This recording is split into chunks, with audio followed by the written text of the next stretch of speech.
Too many people don't know how to build a fire properly, and if you're one of them, here's a quick tip for you.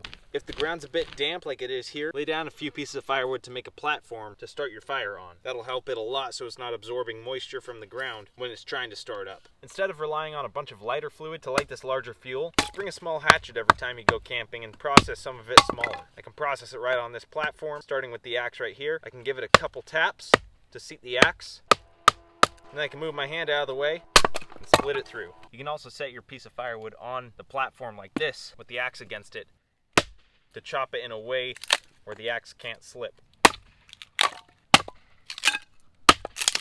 For any large pieces, you'll probably have to swing overhead. All this smaller firewood is your fuel. Now we need to split some finer to make kindling. For that, you'll take your knife. This is the SageSmokeSurvival Bushcraft knife. I'll have them available on my website soon, so check in for that. Place it on top, take another piece of firewood, and hammer it through. Once it's mostly through, you can give it a twist, and it'll pop apart like that. For kindling, you want some of it as narrow as your pinky, then a handful of pieces thinner than a pencil. Once you split it one way, you can put it back together and split both at once the other way. Split them long, snap them short.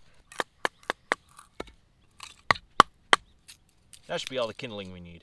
Move all your kindling off to the side and have it sorted a little from smallest to largest. I can grab a few of the really thin pieces from right over here. These will help me get it started. All I'm doing is stacking a little lean-to right here with some of my thinnest pieces. There's hundreds of different ways you can do your fire lay. This is just one way that's easy for beginners. Have some good space between them because fire needs lots of air, especially when it's very small. Then I'll just use my knife to make some shavings here. If you know how to make a feather stick, you could also do that. I want this to be easy enough for any beginner to do. Put all those curls right on top. Now at this point, you can use a lighter or a match right here, and this will go up like a mini campfire. I'm instead going to use this fire starter necklace I have. Make sure it's only the smallest kindling over that flame right now. Once the kindling gets going, you can add some larger. As that starts to burn as well, go to your larger fuels. At this point, I'll crisscross them when I put them on. Kind of a log cabin variation. And that gets a very efficient burn that produces a lot of heat. I'm good to just build a small log cabin. Throw a couple big pieces on there, space between them like that, and that'll burn for a good while.